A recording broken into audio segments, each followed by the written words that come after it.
Go.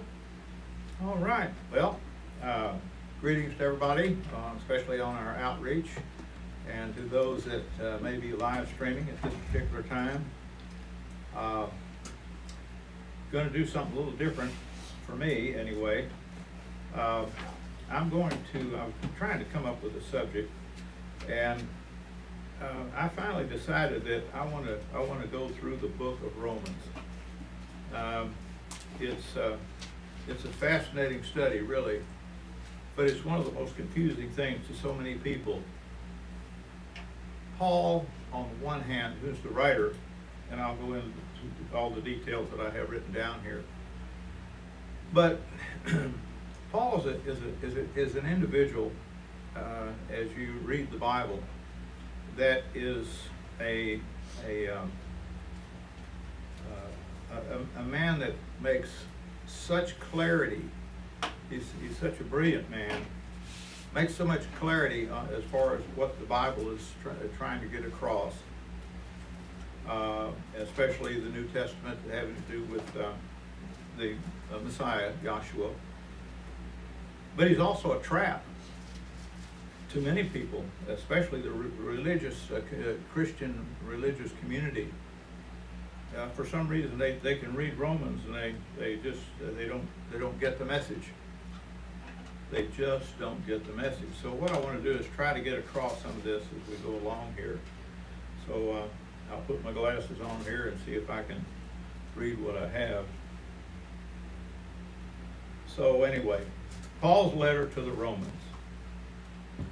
So when discussing biblical subjects with friends and people not of our faith in particular, somehow the conversation will bring up something about the writings of Paul.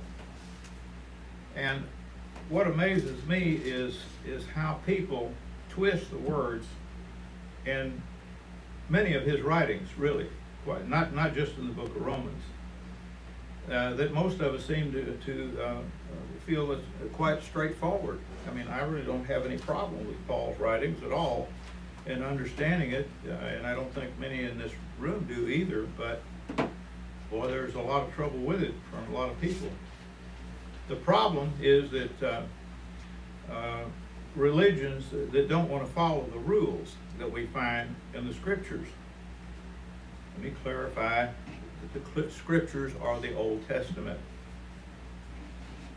Paul and all of his cohorts and the people that he dealt with, the many people he dealt with on a very personal level, many of them are quite personal level, and we know it is because he wrote their names in his letters. He knew all these people.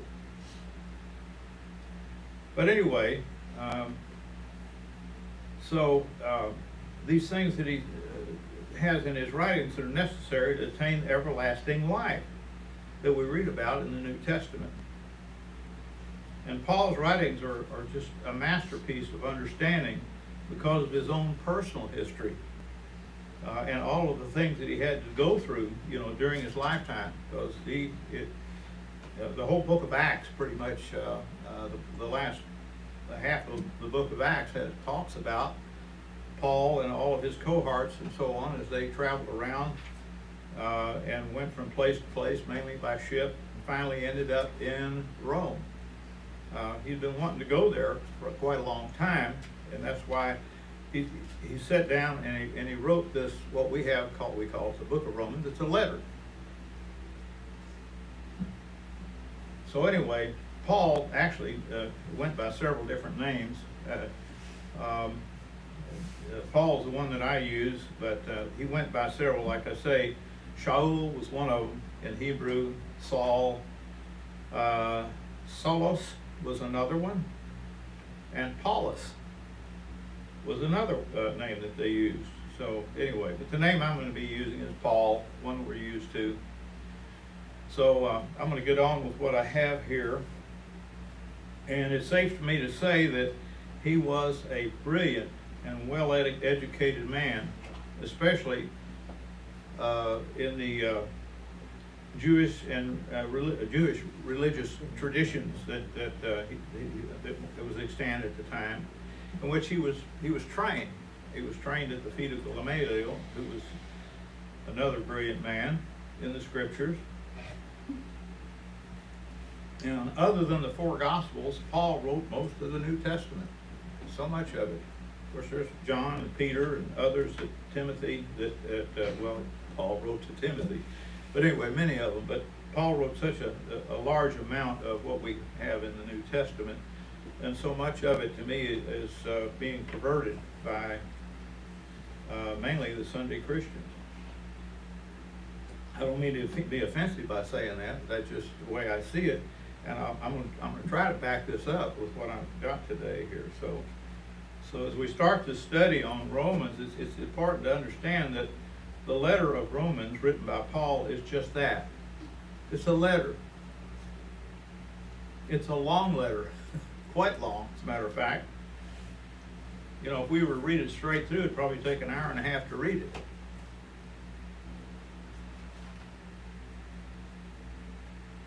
So it was no doubt it was intended for this letter when he mailed it.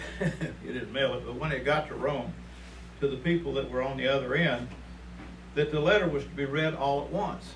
In other words, at one sitting, rather than in pieces. In reality, the assembly in Rome would have gotten together, you know, and they'd have somebody stand up there and read it out loud, so everybody could hear this at the same time, and then all at once, and not a chapter or a verse at a time, because the letter there was no chapters or verses in the letter. It just went on. But that's the way we have it in our Bibles. So because most people read it in parts, a little here and a little there, it makes understanding Paul very difficult for a lot of people. And since many of his arguments and explanations last several chapters, and in other words, they just run on from chapter to chapter, and in reality, this whole thought process lasts throughout the entire letter. In other words, he's got something on his mind and he's trying to get this across. And by the way, Paul he'd not been to Rome.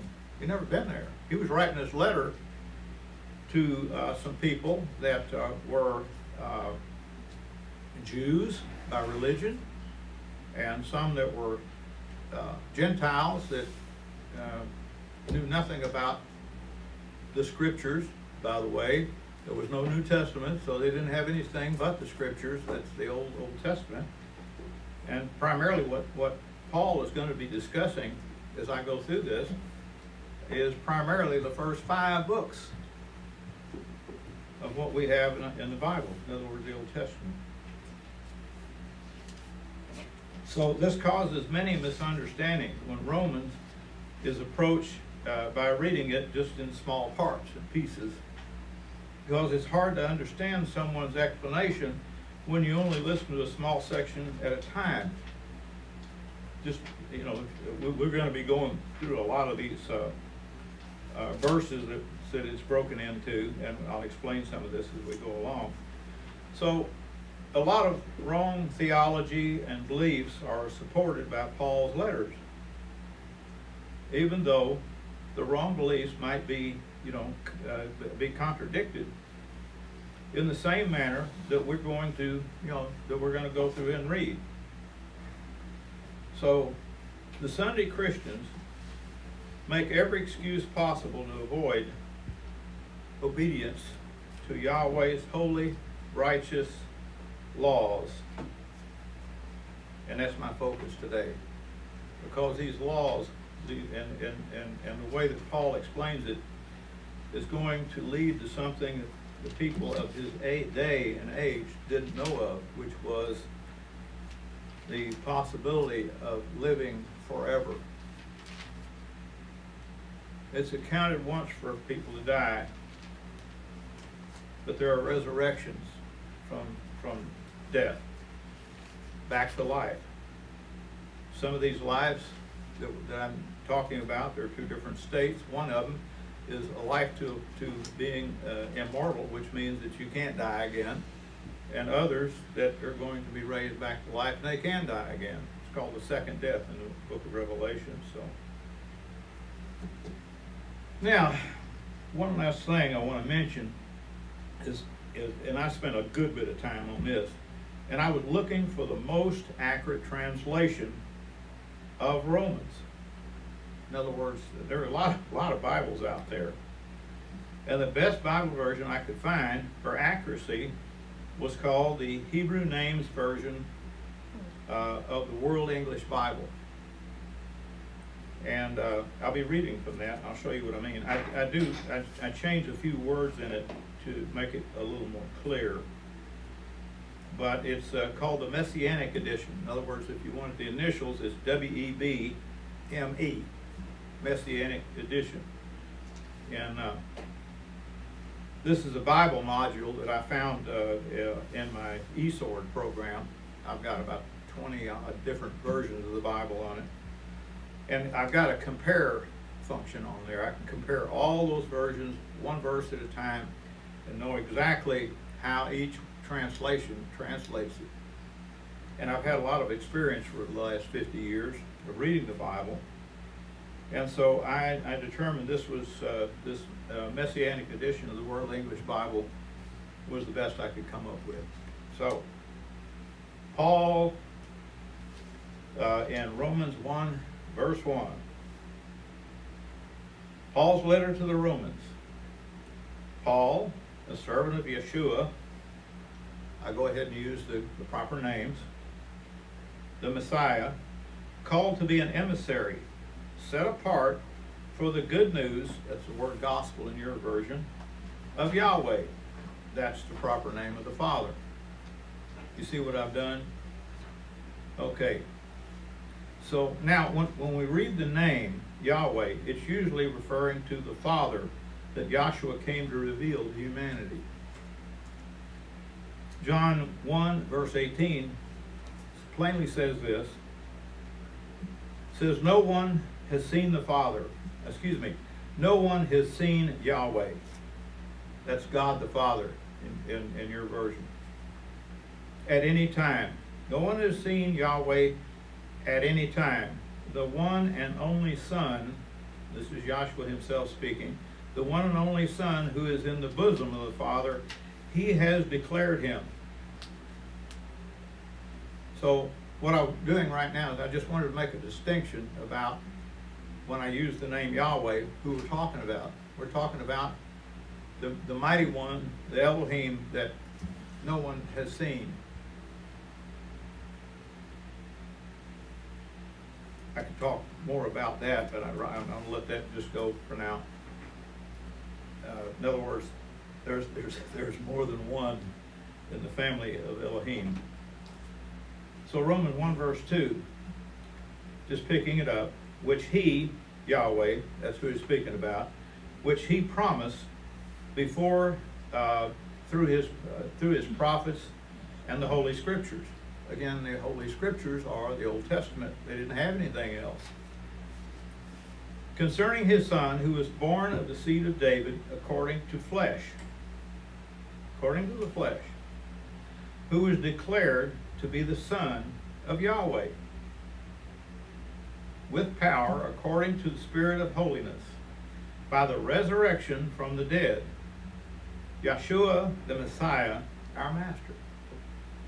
Verse 5, through whom we received grace, or that's a word some people may have a little problem with. In other words, graciousness or favor. Who received grace and the apostleship of the emissary for obedience.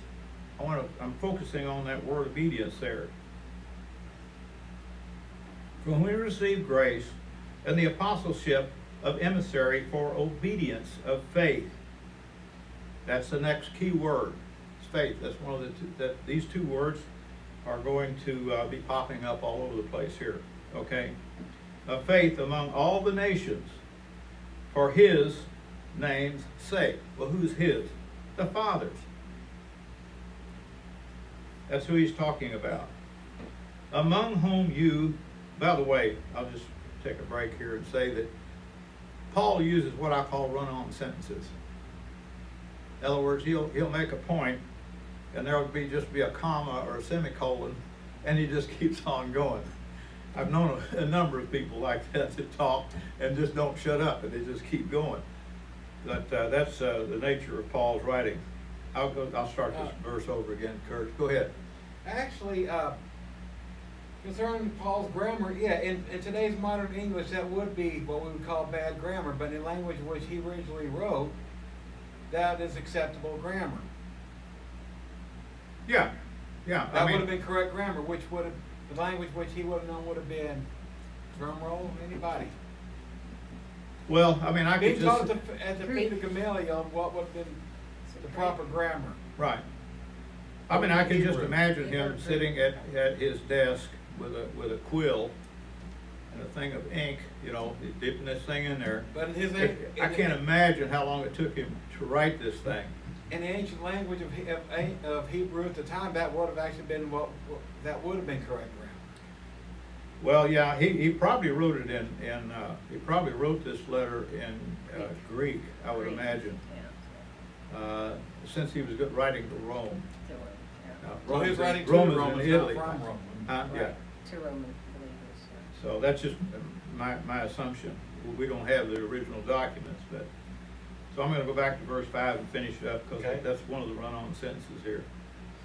Through whom we received graciousness or favor and the apostleship of the emissary for obedience of faith among the nations for his Father's name's sake, among whom you are also called to belong to Yahshua the Messiah. He's introducing the Romans to this, the ones that don't even know about him. To all who are in Rome, beloved of Yahweh, called to be holy ones, grace to you and peace from Yahweh our Father and Master Yahshua the Messiah.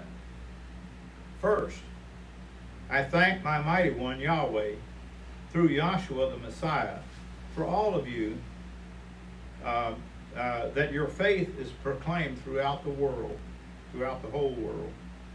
For Yahweh is my witness, whom I serve in my spirit in the good news of the gospel of the Son, how unnecessarily I make mention, it's my eyesight, how unceasingly I make mention of you always in my prayers, requesting, if by any means now at last, that I may be prospered by the will of Yahweh to come to you. In other words, he's planning on going to Rome, and I think by the time, if you read the book of Acts, he didn't expect to go to Rome quite the way that he ended up going to Rome. Because he really, the Jews just hammered him constantly. The Jewish religionists, especially, not at first, because he was out there, killing the believers in the way. But we'll see here as we go along how that just changed. Verse 11, for I long to see you, that I may impart to you some spiritual gift. That's his intention. To the end that you may be established. So that was Paul's mission. That was it. He was trying to impart to them some spiritual gift, and it's included in the book of Romans. That's one of the reasons why I want to do this. And so to be established, that is that I with you may be encouraged in you, each of us, by the other's faith, both yours and mine. In other words, it's the unity of the faith. Verse 13, now I do not desire to have you unaware, brothers, that I often planned to come to you and was hindered so far that I might have some fruit among you also, even as among the rest of the Gentiles. So Paul's going to the Gentiles, and he's trying to get across to them the message of salvation, basically, and how to attain it. He says in verse 14, I am a debtor, both to the Greeks and to foreigners, both to the wise and to the foolish. So as much as in me, I am eager to proclaim the good news or the gospel to you who are in Rome. See, in Rome, like I say, there were some that was of the Jewish faith, and they understood the scriptures. They could read, but others were basically following some other god somewhere, and Paul wanted to introduce them to Joshua and to the idea of salvation. Verse 16, for I am not ashamed of the good news of the Messiah, for it is the power of Yahweh for salvation. There's that word. For everyone who believes, for the Jew first, and also for the Greek. For in it is revealed Yahweh's righteousness from faith to faith. As it is written, but the righteous shall live by faith. Well, it says, if he uses the term, it was written, guess where it was written? That was right. It's written in the Old Testament. So that's what Paul's referring to. I try to make my messages where, not particularly for anybody in this room, because most of us in here know these things, but rather for the folks that may see this on the outreach or one of the CDs or, live stream or whatever. I want them to see that where we come from in this congregation and what we know. Verse 18, for the wrath of Yahweh is revealed from heaven against all ungodliness. I don't know of a better word that I can use there to replace that. All unholiness, how about that? For the wrath of Yahweh is revealed from heaven against all ungodliness and unrighteousness. There's the key word right there, unrighteousness. That's the opposite of righteous. The unrighteousness of men who support the truth in unrighteousness. And I'm sorry, that's a key phrase right there of what I'm talking about right now about Christianity. They suppress the truth in unrighteousness. The truth is in what he's writing here. And so, but they are, righteousness comes by obedience. We're going to learn the other part of it too, before we get long. We haven't gotten there yet, but there's two parts to salvation. Verse 19, because that which is known of Yahweh is revealed in them, for Yahweh revealed it to them. For the invisible things of him are since the creation of the world. And what a creation we live in. When you think about the variety of every kind of life form, plant, an animal, a creature. For the invisible things since the creation of the world are clearly seen, being perceived through the things that are made, even his everlasting power and divinity, that they may be without excuse. There is nothing simple that lives in this life. There's nothing simple, not the simplest, not a simple one-cell animal. I keep using that word. So the point is, there's nothing simple. Nothing, gravity. The earth is out here spinning around at 360 RPY, revolutions per year, without us flying off of it. We got a moon up there, and it gives the reflected light off the sun and is our timer. We can drill a hole in the ground and get water out of it. We can also get petroleum out of it. We can drive our vehicles and whatnot. We live in such a complicated and wonderful world. It's beyond our wildest comprehension, in my opinion, Kurt. Climate changes 4 times a year, too. Spring, summer, fall, and winter. Yeah. But I just want to emphasize that, you're right, creation is the evidence of Yah's existence, so people are without an excuse. To a normal thinking person, I believe that they would sooner or later realize that, hey, wait a minute, like I did when I was 30 years old. This got to be more to this. I don't understand this. That's when I studied evolution and determined it was a false doctrine, pretty much. Verse 21. I only have 10 pages here, and I just finished one. Yeah. So we're going to be here a while. Yeah, Okay. Verse 21, because knowing Yahweh, they did not glorify him as Yahweh, neither gave thanks, weren't thankful for it, but became vain in their reasonings, and their senseless heart was darkened. And that's the society that we live in today, across the board. Professing themselves to be wise, they became fools. And I think that would fit fairly well with almost all the universities and facilities of higher learning out there. They became fools and traded the glory of the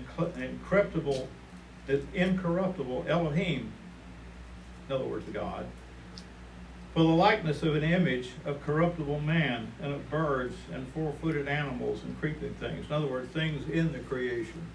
They worship those things. Therefore, verse 24, therefore Yahweh also gave them up to the lust of their hearts to uncleanness, that their bodies should be dishonored among themselves. And he's going to go into a lot of that in a little bit here. Well, maybe to the end of it, but today. But anyway, he's going to discuss these things. Dishonored among themselves, who exchanged the truth of Yahweh for a lie, and worshiped and served the creature rather than the Creator, who is blessed forever. So at this point, Paul explains the outcome of turning away from Yahweh, of giving the example of sin and homosexuality that we're going to be reading about here in a little bit. And he further lists many of the other sins in Romans, which is a list that encompasses basically all other sins that people might commit. He's not bashful in his wording, that's for sure. So in verse 26, it says, for this reason, Yahweh gave them up to vile passions. They're doing that now too. For their women changed the natural function into that which is against nature. So there's a lot of that going on, and amongst society today. LBGT, something or other. Anyway, likewise, also the men, leaving the natural function of the women, burned in their lust toward one another, men doing what is inappropriate with men. He doesn't mince words here. And receiving in themselves the due penalty of their error. So, if Paul is right here, there's a penalty that goes along with that sort of thing. Even as they refused to have Yahweh in their knowledge, that's also today, Yahweh gave them up to a reprobate mind. Just look that word up if you don't understand it. Gave them up to a reprobate mind to do those things which are not fitting, being filled with all unrighteousness, that's the opposite of righteousness, sexual immorality, wickedness, covetousness, malice, full of envy, even murder, strife, well, there's that word, we had that come up last week, deceit, evil habits, secret slanderers, backbiters, hateful to Yahweh, insolent, I like that one, haughty, boastful, inventors of evil things. And the last one is disobedient to parents. And then it goes on to say they're without understanding, covenant breakers, without natural affection. That's that same subject you started on. Unforgiving, unmerciful, who knowing the ordinance of Yahweh, knowing they shouldn't be doing these things, and that those who practice such things are worthy of death. Now there's a long list right there that Paul gave out there, and he says that they're worthy of death. Not only to do the same, but also approve of those who practice them. So there's a long list of things that, and apparently Paul got the idea, a lot of that was going on right in there, right in Rome. In Roman culture. In the Roman culture, Yeah. Thank you, that's exactly what I'm trying to say. And Bob, just to highlight the last one, those who support those unrighteousness are also as guilty. Just kind of highlighting that. That's what that meant. Right. So, we got through chapter 1. We go to chapter 2. It says, therefore, you are without excuse. This remember now, this is a letter, and the letter is read all at one time. But we're going to be breaking it up in chapters because that's the way we receive it in our Bibles. So he's just continuing the theme here. Just it will run one verse, one chapter will run right into the next one. So with that said, what we just talked about here, it says, therefore you are without excuse, O man, whoever you are who judge. For in that you judge another, you condemn yourself, for you who judge practice the same things.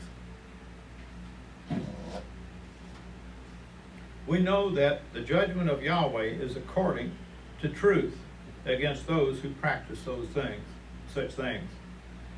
So basically, Paul continues by making his point that everyone is guilty of sin, and when we judge others, we're judging ourselves, basically, when we also commit sin. So his point is that if we continue to sin, then we're just as guilty as any other sin. Sin is sin. And he's going to go into what sin is in great detail as we go along. Do you think this is verse 3, do you think this, O man, who judges those who practice such things and do the same, that you will escape the judgment of Yahweh? Question mark. Or do you despise the riches of his goodness, forbearance, patience, not knowing that the goodness of Yahweh leads to repentance? So the focus of Paul's point, then reveals itself. Do you realize that Yahweh's kindness is meant to lead you to repentance?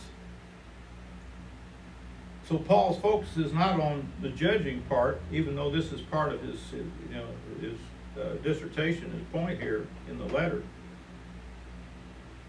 But Paul's focus is on the fact that they are judging others who are committing the same sins themselves. Verse 5, but according to your hardness and unrepentant heart, you are treasuring up for yourselves wrath in the day of wrath. He doesn't explain when that day of wrath will occur, but it's at the end of the age. Just, there are ages to come. So, in the day of wrath, revelation and of the righteous judgment of Yahweh. In other words, people call it the judgment day. Well, you might call it that. That'll work for now. Verse 6, who will pay back to everyone according to their works. So there's a recording, apparently, of who you are and what you do in this lifetime. So whatever this recording method is, I haven't the slightest clue, but Yahweh knows. And it has to do with what we do in our lifetime. So he's going to pay back to everyone according to their works. To those by patience and well-doing seek for glory and honor and incorruptibility. They're seeking for eternal life. But those who are self-seeking and do not obey the truth is in the scriptures, by the way, the Old Testament, and some in the New Testament, and do not obey the truth, but they obey unrighteousness, will be the wrath and it. Oh, come on. I'm sorry. I can't help it. I forgot to turn my Bluetooth off.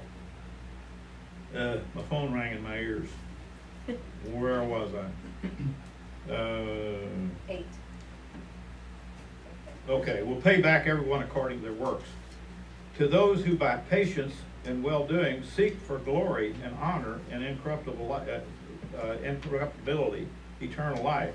But those who are self-seeking and do not obey the truth, but obey unrighteousness, will be the wrath and indignation, oppression and anguish on every soul of man that works evil, to the Jew first and also to the Greek.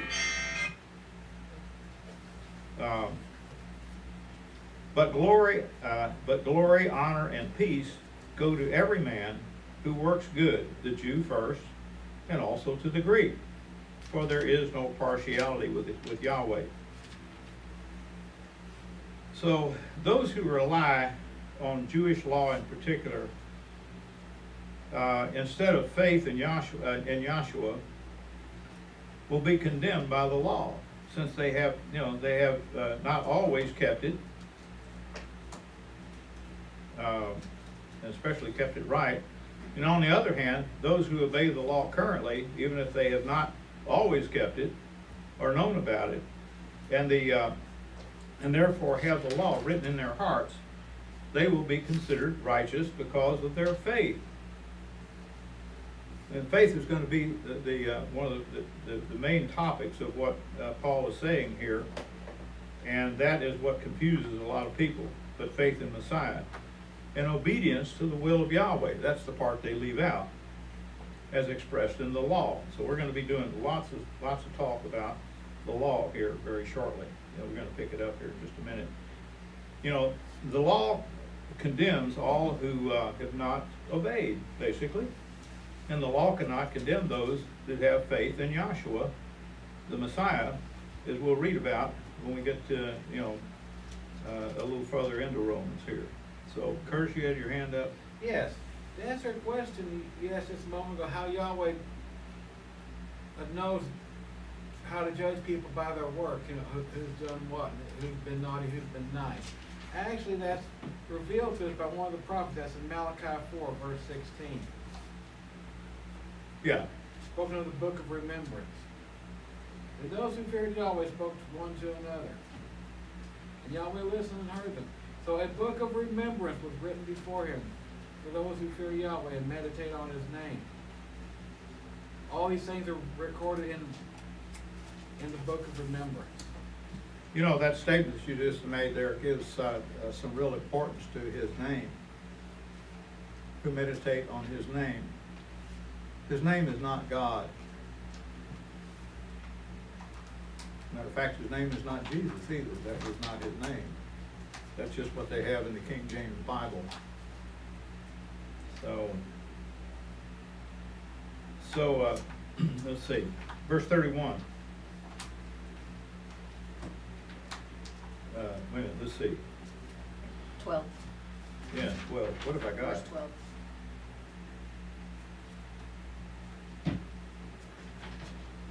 How in the world did that get messed up? Hang on, I've got it straightened out here. Huh.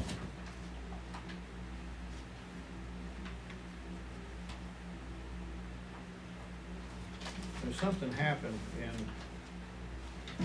my writing this here. Oh, I'm sorry. It's not a verse that was in line here out of it's actually a quotation. The law commands all who have not obeyed. The law cannot condemn those who have faith in Yahshua Messiah, as we'll read when we get to Romans 3:31.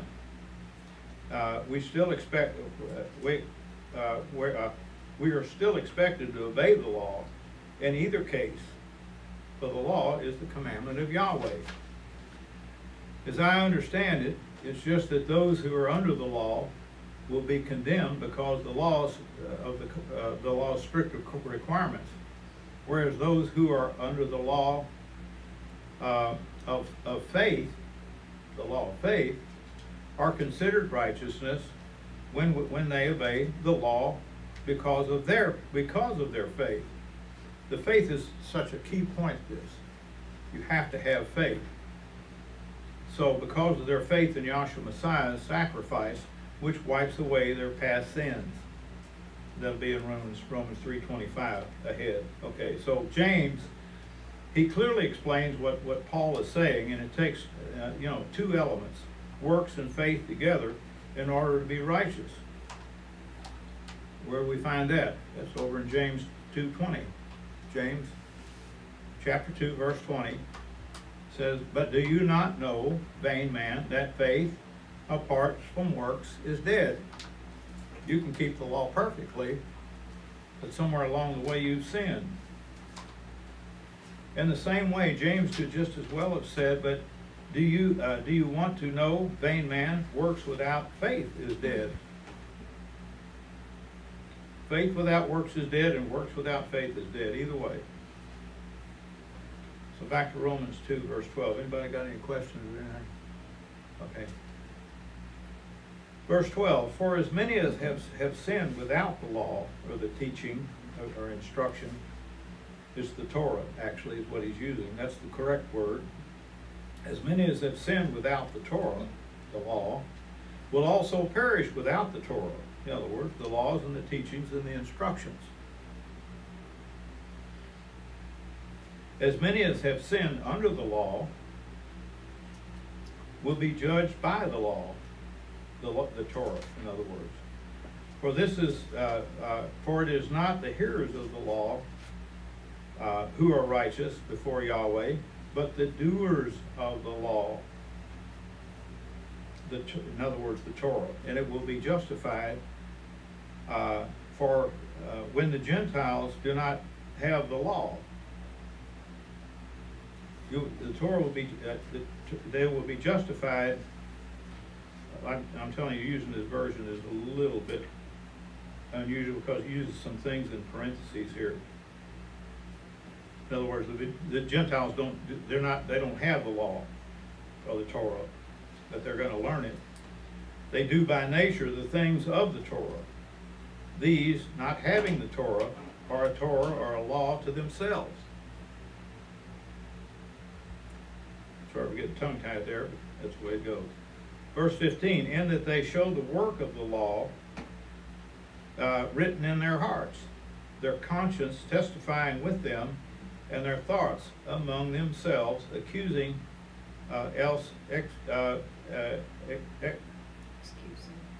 excusing them." Yes.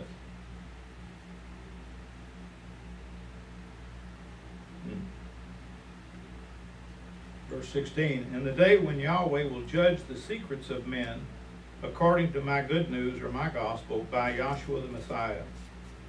Indeed, you bear the name of a Jew, and rest on the Torah, and glory in Yahweh, and know His will, and approve the things that are excellent, being instructed out of the Torah, and are confident that you yourselves are a guide to the blind, a light to those who are in darkness, a corrector." Verse 20, "A corrector of the foolish, a teacher of babies, having the Torah, the form of knowledge, the form of knowledge and the truth. You therefore who teach another, do you not teach yourselves? You who proclaim that man should not steal, do you steal? You who say man should not commit adultery, do you commit adultery?" Well, here he goes back into that same theme. "You who abhor idols, do you rob temples? You who glory in the Torah, through your disobedience of the Torah, do you dishonor Yahweh?" That's a good question. "For the name of Yahweh is blasphemed among the Gentiles because of you, just as it is written, for circumcision indeed profits, if you are a doer of the law, of the Torah. But if you are a transgressor of the Torah, your circumcision has become uncircumcision. If therefore your uncircumcision keep the ordinance of the law, won't this uncircumcision be accounted for circumcision? In other words, it doesn't matter. That's what he's saying. Circumcision doesn't matter. Won't the uncircumcision, which is by nature, if it fulfills the Torah, judge you who are with the letter and circumcision, and a transgressor of the Torah, of the law? For he is not a Jew who is one outwardly, neither is that circumcision which is outward in the flesh. He's just clearing the situation up for the Jews. Like I said, he's writing to not only the Jews that are in Rome, but the Gentiles that are in Rome. So his subject kind of bounces around a little bit. Verse 29, but he is a Jew who is one inwardly, and circumcision is that of the heart. It's as simple as that. That shuts that argument up that you know, if you're baptized in the names that, you know, you need to be circumcised. Well, that's not true.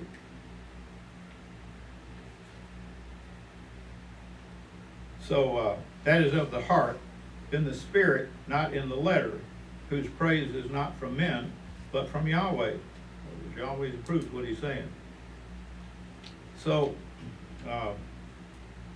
that pretty winds up chapter 2. But before moving to chapter 3, you know, this is what Peter has to say. In 2 Peter 3, verse 15, says, regard the patience of our master as salvation. Regard the patience of our master as salvation, even as our beloved brother Paul also, according to the wisdom given to him, wrote to you, as also in all of his letters, speaking in them these things, and those there that some things that are hard to understand. There are some things that are hard to understand, which the ignorant and unsettled twist, and they do not get it across correctly, and also they do not, as they do other scriptures, for their own destruction. Let me explain for those who came in earlier. I had some eye surgery done, and I'm wearing glasses. It's really making this rough up here for me to read what I've got. So that's my excuse. So, and it leads to their own destruction. You therefore, still in Peter, verse 17, you therefore, beloved, knowing these things beforehand, beware, lest being carried away with the error of the wicked, you fall from your own steadfastness. And James also agrees, saying in James 2, verse 17, is this simple. It says, so faith by itself has no works, is dead. If your faith doesn't have any works with it, it's a dead faith. The law, in other words, the Torah, is still in effect today. You know, let's get this perfectly clear that Yahshua Messiah died for our sins so that we could obey the law and be considered righteous, or by our obedience to the law. Under the law, by itself, no person could ever be considered righteous. That just seems so odd to some people. But you know, no person could be considered righteous if they kept the law. Because we have all sinned at least once in our lives. We've all sinned. And we come short of that glory. Yahshua himself says that he has not come to abolish the law, but will fulfill it. It didn't mean that you don't have to have any part in it, but he came to fulfill that law. And we're going to get to the core of this thing very shortly here. So I want to go to verse chapter 3, verse 1. Then what advantage does the Jew have, or what is the profit of circumcision? says, much in every way. Because first of all, we've already decided now, Paul's already written that circumcision is not a critical factor. But he's talking to the Jews about this circumcision.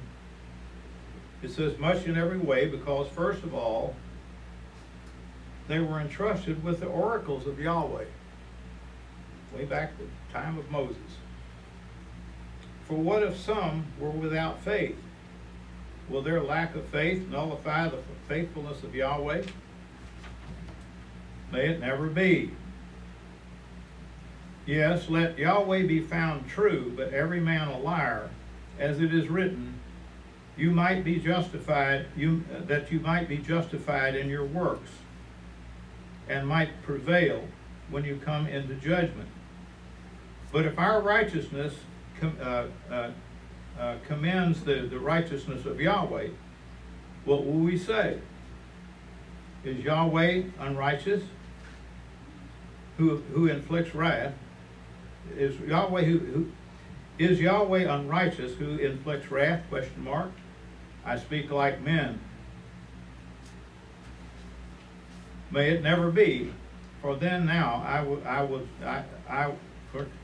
for now, how will Yahweh judge the world?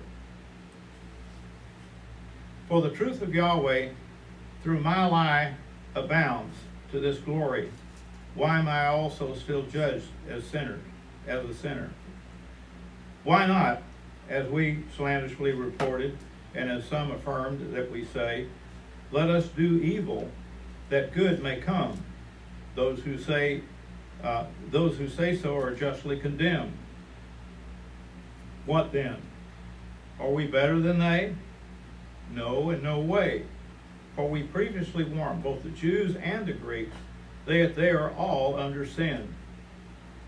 As it is written, there is no righteousness, there is no one righteous, no, not one. There is no one who understands, there is no one who seeks after Yahweh. I forgot to put the reference point where he was referring here in my notes. Psalms 53 as well. Is that where, Psalm 52 you said? Psalm 53. Also 53. Okay. So, Well, anyway. Then he continues, they have all turned aside, they have altogether become unprofitable. There is no one who does good. No, not so much as one. Their throat is an open tomb. With their tongues they have used deceit. The poison of the vipers is under their lips, whose mouth is full of cursings and bitterness. Their feet are swift to shed blood.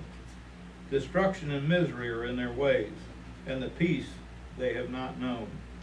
There is no fear of Yahweh before their eyes. Now we know that whatever things the Torah, he's picking it up now. Now we know that whatever things the Torah, in other words the law, says, it speaks to those who are under the law, that every mouth may be closed, and all the world may be brought under the judgment of Yahweh. Because the works of the law, no flesh will be justified. He makes it quite plain that the works are not going to be your cue to justification in his sight. For through the law, or the Torah, comes the knowledge of sin. That's the whole point. Sin is the transgression of the law. I'm going to bring that up in a little bit, but that's 1 John 3, verse 4.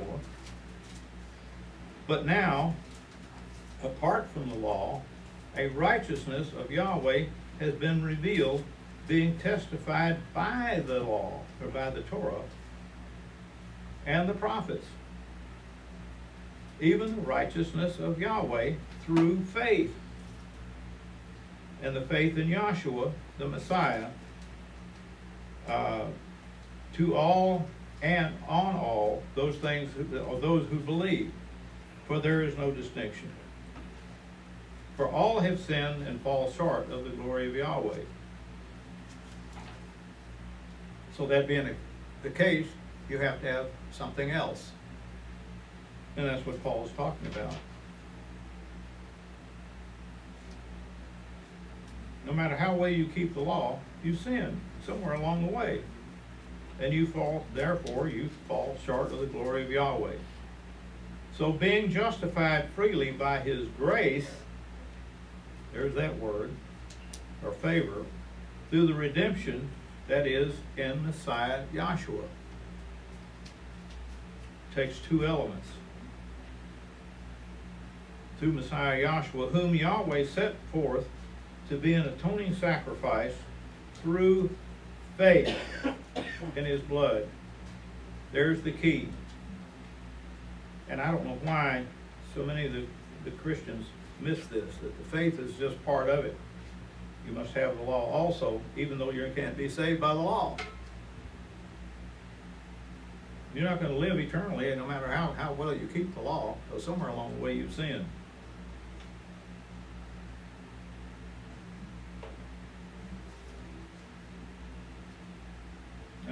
I'm going to read this sentence over again, starting in verse 25. Whom Yahweh set forth to be an atoning sacrifice through faith in his blood for a demonstration of his righteousness through the passing over of prior sins.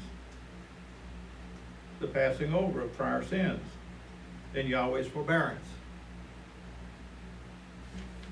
Okay, thanks a lot. To demonstrate his righteousness at this present time, that he might himself be just and the justifier of him who has faith in Yahshua. He's not saying that you don't have to keep the law. He said you have to have faith in Yahshua. This is the key, if it will, to salvation. Verse 27, where then is boasting? It is excluded. By what kind of law? Or Torah? Of works? But what kind of law? Of works? No. But by the law of faith. So there's a law of the commandments, and there's also a law of faith. Does that make sense? I didn't hear an answer. So we remain, therefore, that a man is justified by faith apart from works. The works of the Torah, of the law. We maintain, therefore, that man is justified by faith apart from the works of the law. It's not saying that you don't have to do the works of the law, but it's a separate segment of salvation. Or is Yahweh the mighty one of the Jews only? Is he not the mighty one of the Gentiles also? Yes, the Gentiles also. Since indeed there is one, Elohim, one mighty one, who will justify the circumcision by faith and the uncircumcision through faith. I don't know how he could make it any plainer than that. Do we then nullify the Torah, the law, through faith? May it never be. No, we establish the law. There you go. So I got just want to make some comments right here before we move on. So just after reading this last verse of chapter 3 here, John made a statement in chapter 1 of his gospel message by writing this, and it fits in perfect context with what Paul has written in chapter 2. And that's in John 1 verse 17. John 1 verse 17. For the Torah was given through Moses. Grace and truth were realized by, and it came by Yahshua the Messiah. For if you do not understand the verse 14, wait a minute. Oh, I'm sorry. If you don't understand the first 14 verses of chapter 1 of John's Gospel, you might write that down if you don't know what I'm talking about. In the beginning, Elohim created the heavens and the earth.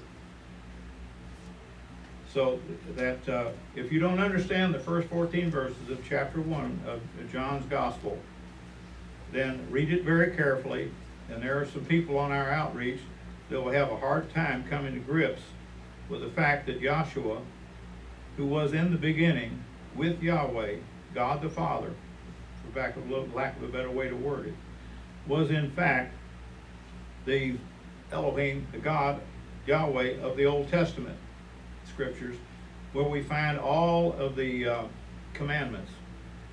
So, if you don't understand the first chapter of John, you will likely never really understand what Paul is trying to get across.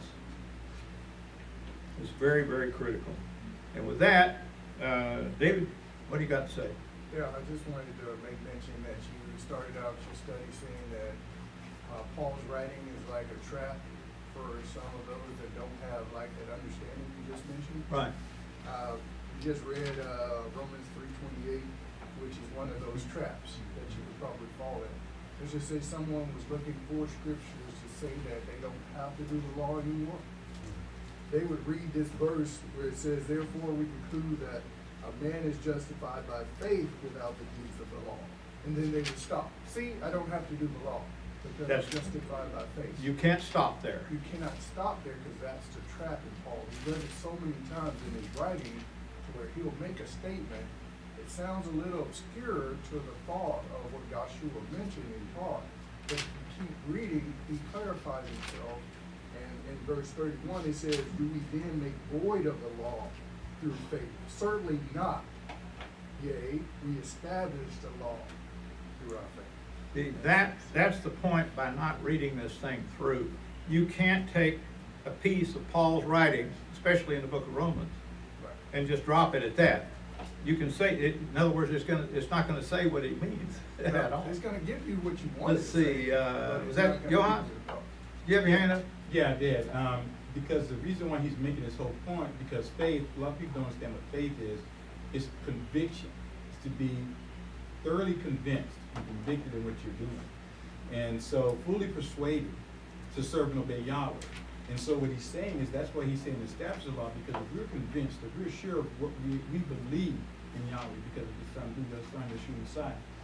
So if that's the case, then we want to obey him. We want to do the things that he has asked us to do. And so that's what he's saying. Our conviction, our faith and belief in him establishes the law. Just like him, he was convicted. He loved Yahweh.